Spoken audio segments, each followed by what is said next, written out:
Welcome back to our Shine in the Spotlight series, where we shine our light brightly on incredible initiatives that are really working to drive a positive change in STEM. Today, I am joined by one of the wonderful co-founders of Women in Tech Dorset, Seemin, and we would love if you could please introduce yourself. Thank you very much for inviting me for this podcast. I'm really excited to be here. So I'm Seemin Suleri. I am a VP of Engineering at Prima, which is an insurtech business, and also a co-founder and director at Women in Tech Dorset.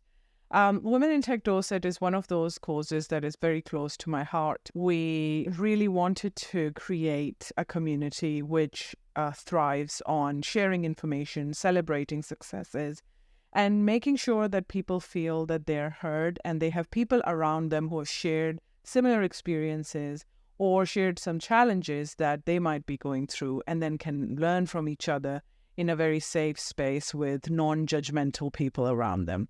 So that was the idea behind setting up. Other than that, my background has been software engineering. That is a passion of mine, engineer at heart. But I am also specializing in leading and building high-performing teams. And that's kind of what my role has become recently.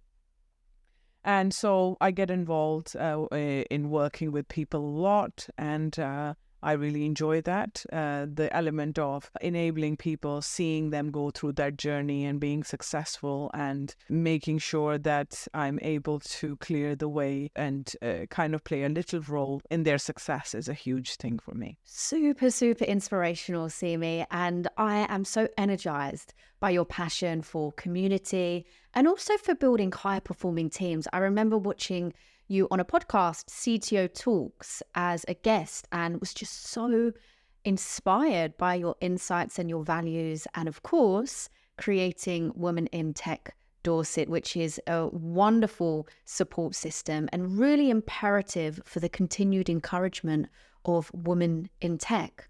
So co-founding this and becoming director, how did that happen? What really inspired you to create Women in Tech Dorset? I think it kind of goes back to quite a few years, over 15 years ago now.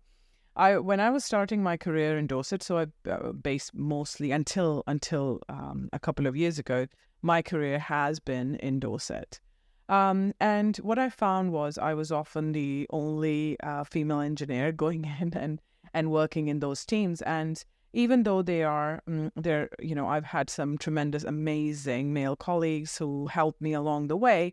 But in terms of really finding examples of people who were like me, or who might be feeling or facing similar challenges, I did not have any other example, and many other examples. So I can probably count them on one hand in all of those years that I saw.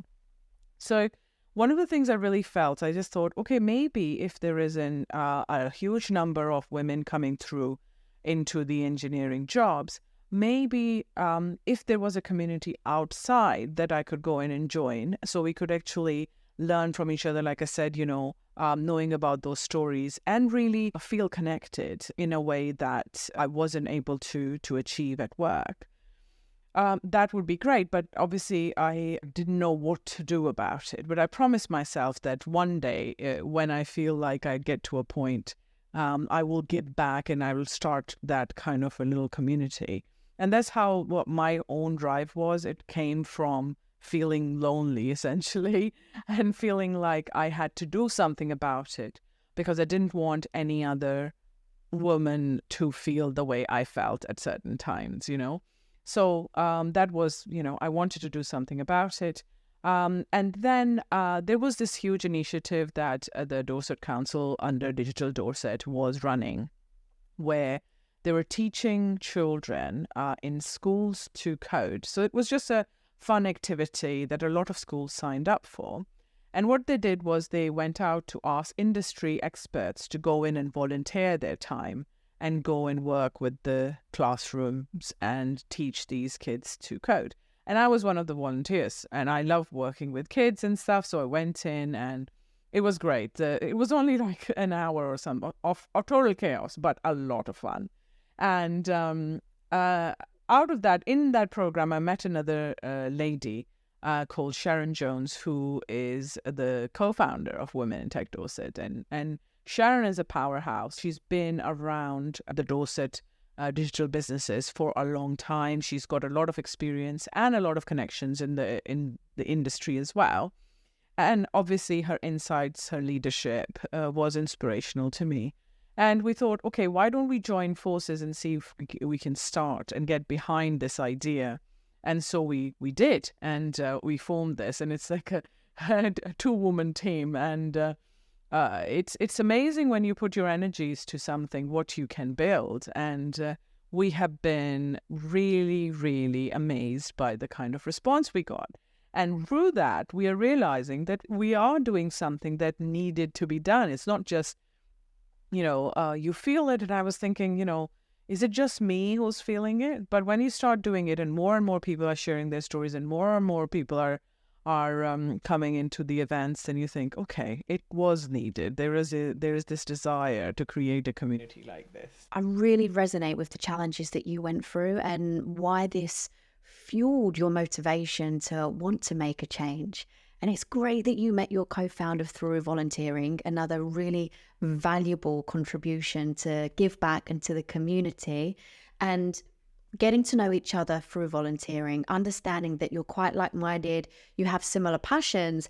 How did you take that from an idea, okay, let's do something together, to then making it happen and building out Women in Tech Dorset? So the first thing was to kind of have a discussion about what was out there and what it was and wasn't achieving.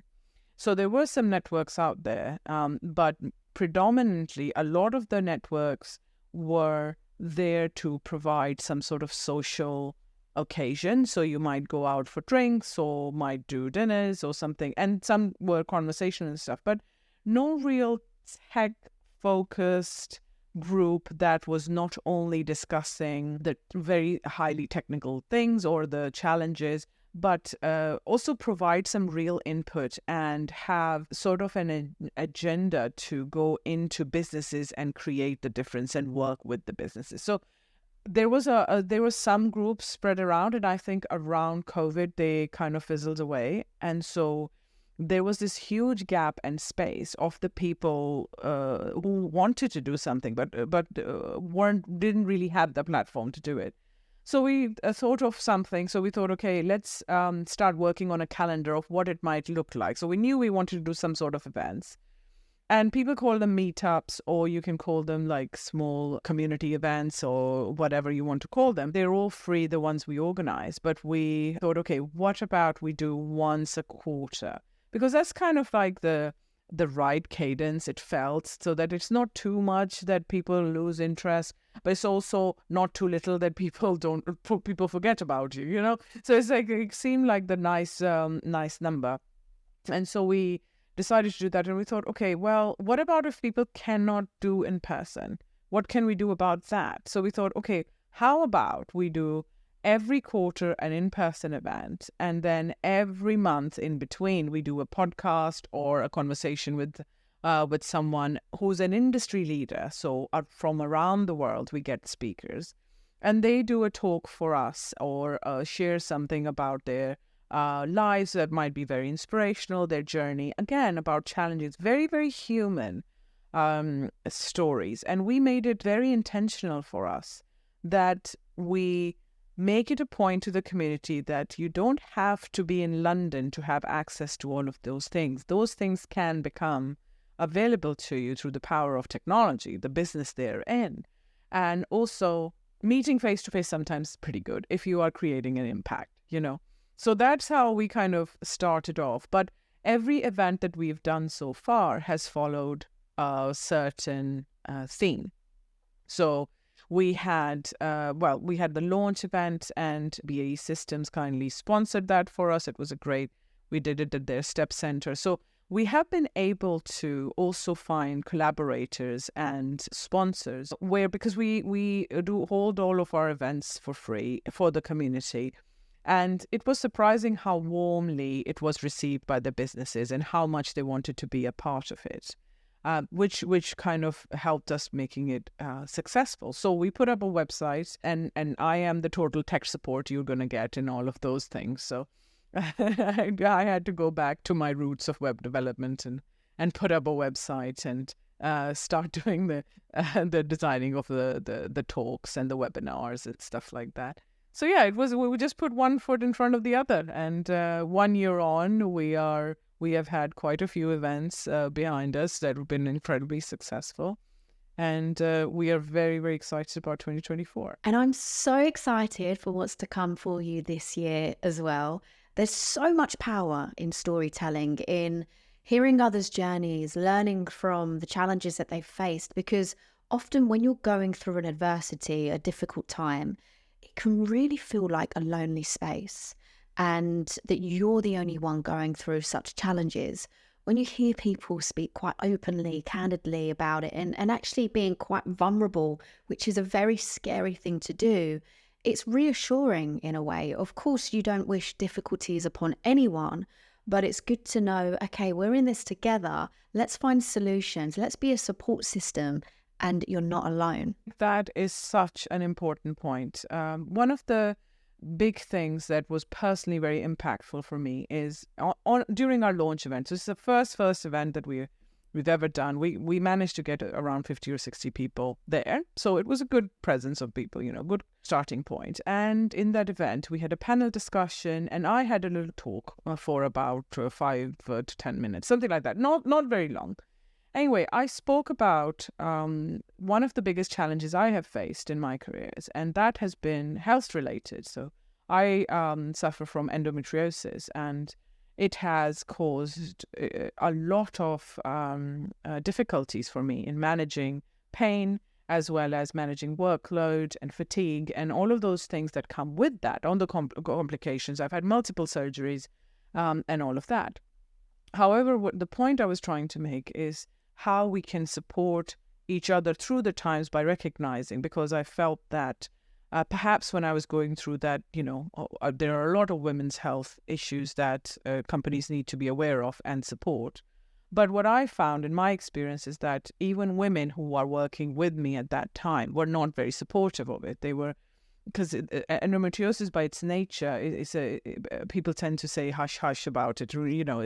It's not one of those things that is widely spoken about.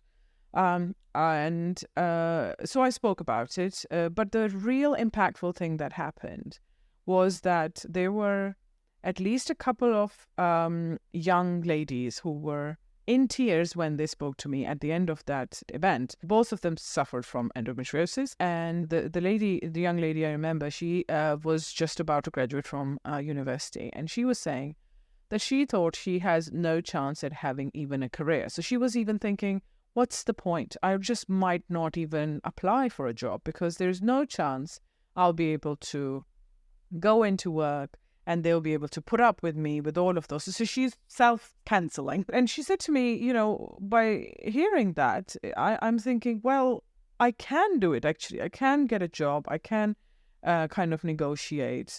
I can add something, and I can have a career. And if you can do it, I can do it as well. So again, the importance of telling and talking really about the stories and talking about the real challenges you have faced really resonate with people. And these things are important to talk about. And I think we don't talk about these things often. When storytellers tell a story, they want to show it with some sort of grandiosity, and they want to show a perfect picture where nothing goes wrong. But in reality, you have a lot of highs, but you have a lot of lows. And it is important to talk about the lows. I totally agree. And I don't feel like any life is plain sailing. You embraced courage to share your own challenges and your story. And what you've done is you've ignited inspiration in someone else, so they know that they can have a career. They can be this great individual as you are, Seemi. And that's why role modeling is so, so important. And it's great that you focus on that at Women in Tech Dorset as well. How else would you say your personal journey has shaped your leadership role at Women in Tech Dorset, and how really you're shaping the community? In terms of leadership for Women in Tech Dorset, that that role really, I think the community builds itself. So I don't think that it requires a lot of direction. I would say in my role as VP of engineering, I lead a really big team of engineers. And I work for a very core domain, which is a competitive advantage of the business. There have been quite a lot of challenges, but I think, again, the major thing I would say is to not shy away from admitting failures. Failures are great teachers. Just like you have great highs, so you're winning, you're doing great things, but actually you might crash one day and you might completely burn out because you've used all of your adrenaline to just push this project over the edge, or build this team, or do something great, So I feel like the real strength of the community sits in the real stories that we can get out of the people who build the community. And my personal journey has really helped me because it is full of successes as well as failures, and I make it a point to talk about them. And I'm not too proud to admit that I have failed, I have made bad decisions. However, one of the things that is consistent is that I am quite resilient, and I do keep going until I come out on the other side. So if there is something that you can take away, it is that, if you're going through hell, keep going, as they say, and you will come out on the other side. And I think that a lot of the times it is what you need to hear, because what you need to do is just very, very hard. And I think that's exactly what the communities are for. The community is an example and a reminder of many, many such people who have done the same thing, who have walked the same path, and are there to support you, to say, yes, you can do it as well. Yeah, to champion you and to really just be that support system. Resilience is so important. Don't get me wrong, it's so painful. It's so tough when you're going through a challenge or difficulties, but you always do tend to come out the other side. How else do you work to create then this collaborative, this engaging, I guess really this safe space within Women in Tech Dorset, where people can feel like they can openly speak about their failures? I think one of the ways is to lead by example. So if you can share a story in front of a room full of strangers, let's say, in the hope that you are creating that trust and transparency, people see that, it rubs off on other people, and they tend to feel more relaxed to share their story. Even if not to the full extent, they would rather share it with someone who is also sharing their side, rather than just feeling like, okay, we are putting everything on the table and nothing is coming from the other side, Some of the things that people tend to find with, let's say, old school or traditional management or leadership is that perhaps they didn't find the connection from the other side because the managers would feel, I can't really tell them about my weakness because I have to pretend to be this perfect example of everything. But I think if you say, I am perhaps an imperfect example, but I am standing and I am facing the challenges head on, and I am trying every single day, and you show that by example, then more people feel safer to share their part, their stories. So that's one thing. The other thing really to create that trust is to show people that you really care about what they say. And the way to do it is, one of the things we do in our networking events is we always have something like World Cafe style discussion. So we might have a theme about, let's say, how to create better recruitment conditions for women or to attract talent, and what are the things in the way of that. That might be just one of the themes we're working on. And then we go in subgroups, and then we discuss it, and then we present the ideas to each other.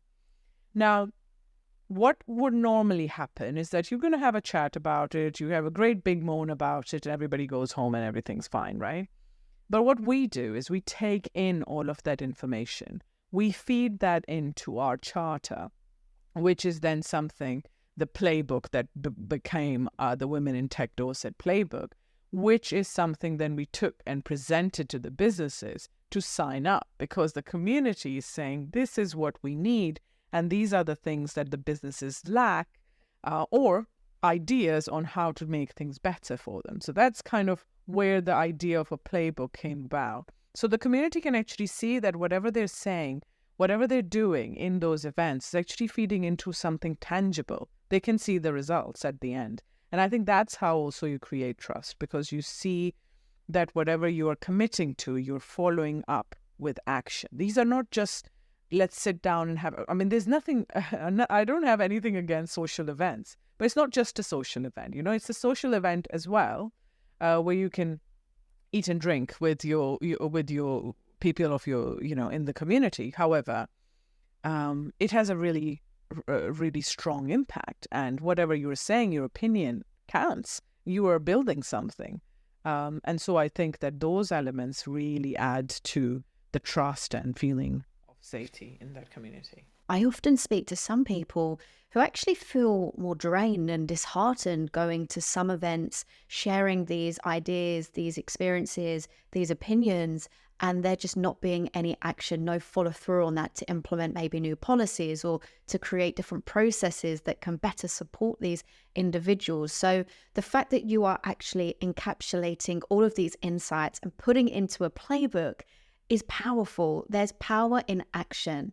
And can you share more about the playbook itself? The playbook looks at 3 different areas. So the first area is how we acquire talent. Are we approaching it the right way? Are we looking, anything from job descriptions to the way we interview people to the experience and all of those areas? And what might be some of the things that companies should be careful about or kind of conscious of when they are forming those things? And then based on that, we had a set of commitments. So a company, if they're reading the playbook, can say, okay, what can I do? Can I actually commit to making our job description more kind of keeping gender in mind when we are doing that, more appealing to women, for example, if they want to apply?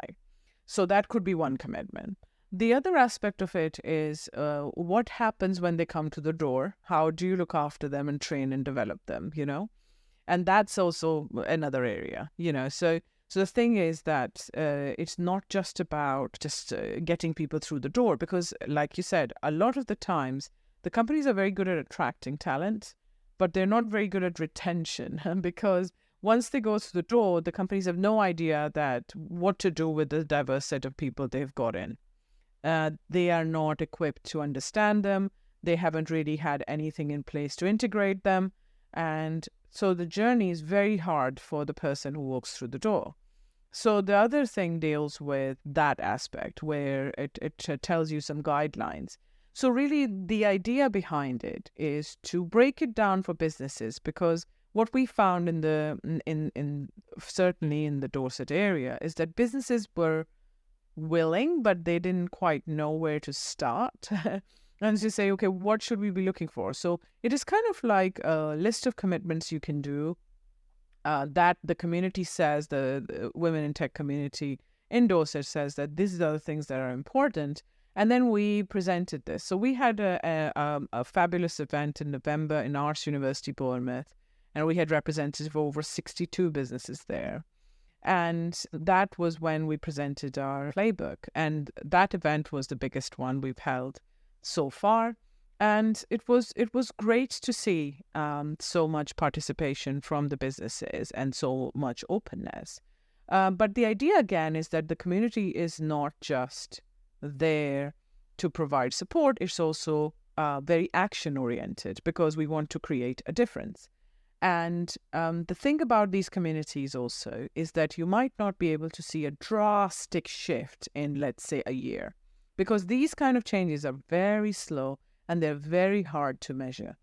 But as long as you make one little change, one little bit at a time, you will dent this thing. So that's kind of our motto, if you will, because we're doing one little bit at a time, and we are seeing very positive impact. And again, like you said, if it changes the perception of one person, you've done your job. Exactly. It's little and often. And the playbook sounds like a transformative resource. I'm going to put the link in the description box below so everybody can have access to that.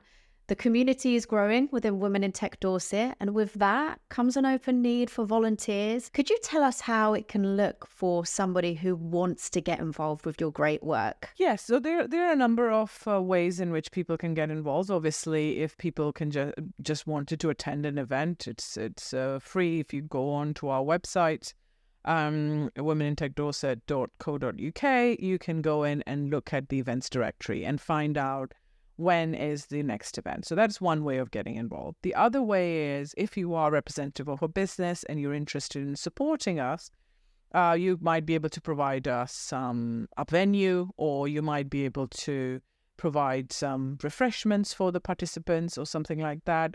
The cost is very, very little, because it's not a lavish dinner. It's just literally some refreshments and stuff. So we, on all our in-person events, we have STEM activity based, for 6 to 12-year-olds, so that if you have a child, it is sort of like an alternative activity for them for a couple of hours. We had Lego one time, which was very popular. And so we do also cater to the fact that a lot of the mums are looking at, are the primary child carers as well. So that's also another thing we keep in mind for our events.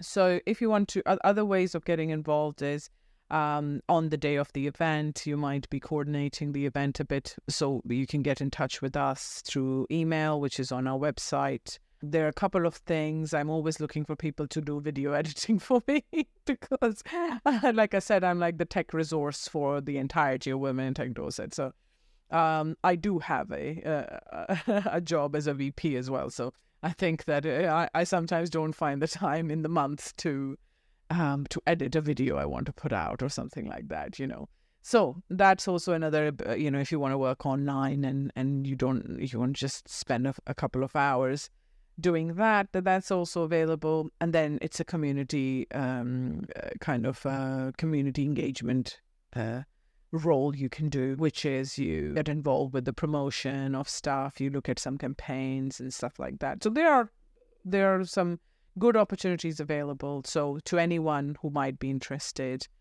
just email us. And like I said, the website should have all the information on volunteering as well. Excellent. And again, I will put all of the information in the description box below for anyone that's inspired by what Women in Tech Dorset are doing. And the playbook itself, spread the word, share the love, amplify the great things that they're doing, pass it on to somebody within your business, a leader, the playbook. This could be a really transformative tool. It's going to be a big year, 2024, for Women in Tech Dorset. What events are you excited about, Seemin? One of the biggest events that is upcoming for us is the conference. So in Dorset, there are no tech conferences, and Sharon and I are very ambitious, and we thought, why not? Why don't we bring back the tech conferences to Dorset? So the conference is called Reconnect, and it is not just Women in Tech Conference, it's actually a tech conference. So it goes beyond the gender boundaries, and we have some really amazing speakers lined up already. And then some workshops planned, and the event is going to be great. It's on August 14th, so time off and weather would be great to come to Bournemouth and enjoy the beaches as well. So that's a big event that we're really looking forward to. Other than that, our smaller events that happen every 3 months, like quarterly events, and online, that's all posted on our website as well. But one thing I would say is, Reconnect is open to, anybody. So please join us on this and celebrate and make this conference a huge success. We'll be holding it at Bournemouth and Poole College, which is based in Poole. And we're really looking forward to making it a huge success. And who knows where we go from there. But 2024 is looking quite ambitious for us. Wow, that's really exciting, bringing a tech conference to Dorset. I'm excited to follow the journey, to hear more about that. And for you, Seemin, what change do you really want to see in the industry? I would like to see more women in higher leadership positions. I would say there are not many. A lot of the times I've seen that even when companies are able to attract more women coming through the pipeline, they don't stay with the companies for very long. So we're not very good at retaining the female talent. So I think that would be good. I would also like to see a lot of the women who are doing the contribution being recognized and being celebrated. So that would be a huge thing for a community. And I would really like the companies who are out there wider in the tech industry to be more open, to be challenged in the ways that they work. It is very important for a company and a business to be open-minded, because if you bring people from different backgrounds with different experiences, they will say different things. So you might get challenged in ways that you haven't been challenged before. So if you're not ready to face that challenge, and if you are not open-minded about it, then this is not for you. But I hope, this is my hope, that more businesses and organizations become open-minded and can celebrate and include more and more people from diverse backgrounds coming in. I join you in having that hope, and I'm holding on to that hope as well, Seemin. Yes. And also you guys are doing a great work on that. So well done on that as well. That's also worth appreciating. Thank you so much. We really do appreciate that, and just your continued support on our mission. But it's been such a joy to shine a light on the great things you're doing at Women in Tech Dorset, Seemin. Thank you so much. All right. Thank you very much. Likewise.